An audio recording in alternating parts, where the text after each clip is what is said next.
గౌరవనీయులు సిరికొండ మత్స్యనాచారి గారు, శాసన మండలి సభ్యులు ఎల్ రమణ గారు,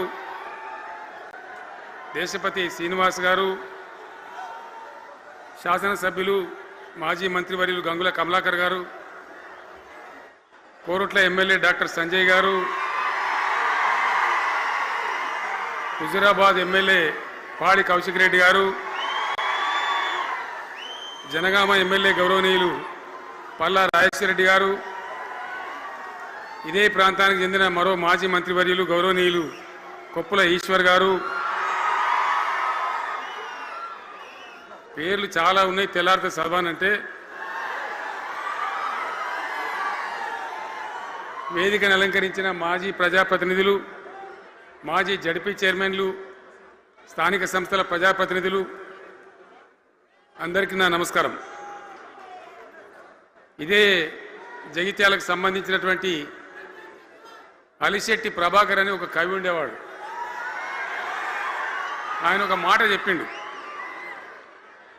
చీకట్లో జడుసుకుంటే ఒక చెట్టే నీ చుట్టూరా అరణ్యమై భయపెడుతుంది, గుండె అంటూ కలిగి ఉంటే, గుండె ధైర్యం ఉంటే నీ వెంట అదే పెద్ద సైన్యమై నిలుస్తుంది అని చెప్పిండు.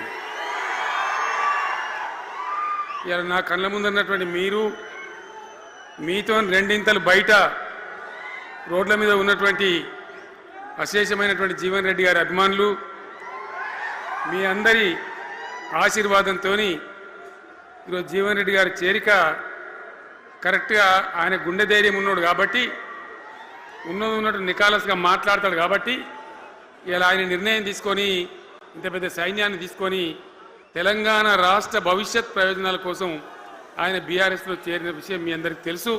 ఆయన వెంట మీరందరూ వచ్చి, ఎవరైతే అందరూ ఈరోజు చేరినరో, ఇంకా రాని వాళ్ళు కూడా ఉన్నారో గ్రామాలలో, పట్టణంలో, మీ అందరికీ, ముఖ్యంగా జీవనన్న గారికి, ఆయన వెంట వచ్చినటువంటి ప్రతి పౌరుడికి, ప్రతి అన్నకు, ప్రతి తమ్ముడికి, ప్రతి చెల్లెకి కూడా పేరు పేరున బీఆర్ఎస్ రాష్ట్ర అధ్యక్షుడిగా నేను హృదయపూర్వకమైన స్వాగతం, సుస్వాగతం తెలియజేస్తా ఉన్నాను. జీవన్ రెడ్డి గారి గురించి నేను ఎక్కువ చెప్తే మాది మేమేదో డబ్బా కొట్టుకున్నట్టు అవుతుంది. ఎందుకంటే ఆయన గురించి మీ లోపల తెలియని వాళ్ళు ఎవరు లేరు ఇక్కడ. 40-45 సంవత్సరాల నుంచి మేము స్నేహితులం, చాలా దగ్గర మిత్రులం. వారు చెప్పిన వారి ఉపన్యాసంలో భిన్న రాజకీయ సిద్ధాంతాల వల్ల విడివిడిగా పనిచేసినాం, కానీ మా స్నేహితంలో ఎప్పుడు లోపం లేదు. చాలా చాలా బాధలు, మంచి చెడ్డ సుఖాలని కలిసి పంచుకునే వాళ్ళం, అభిప్రాయాలు కూడా కలిసి పంచుకునే వాళ్ళం. బాబు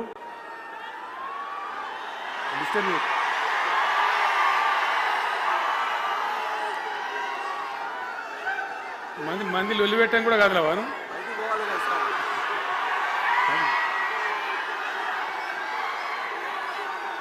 చాలా కలిసి పనిచేసినాం. ఆయనకుండే నిబద్ధత, ధైర్యంగా ప్రజా జీవితంలో పనిచేసిన పద్ధతి ఎంతమందికో చాలామందికి ఆదర్శంగా నిలిచినటువంటి వ్యక్తి. జగిత్యాల్లో ఆయన పుట్టి పెరిగి రాజకీయంగా చాలా పెద్దవాడు అయినాడు మీ అందరి దీవెనతో. కానీ ఒక జగిత్యాల్లోనే కాదు, ఆయనకు పాత కరీంనగర్ జిల్లా వ్యాప్తంగా, అట్టనే పొరుగున ఉన్నటువంటి అనేక జిల్లాలలో చాలామంది జీవన్ రెడ్డి గారి అభిమానులు ఉన్నారు.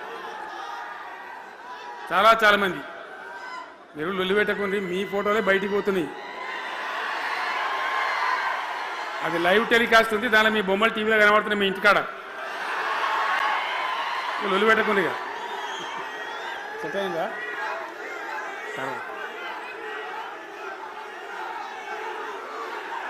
సో అట్లా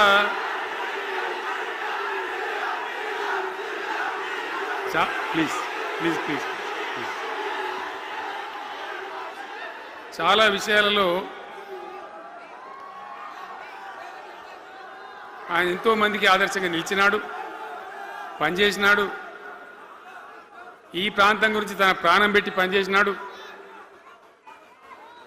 ఆయన మంత్రిగా ఉన్నా, ఇంకో హోదాలో ఉన్నా, ఎమ్మెల్యేగా ఉన్నా, ప్రతిపక్షంలో ఉన్నా, తన ఏరియా అభివృద్ధిని ఏనాడు కూడా ఆయన విస్మరించలేదు.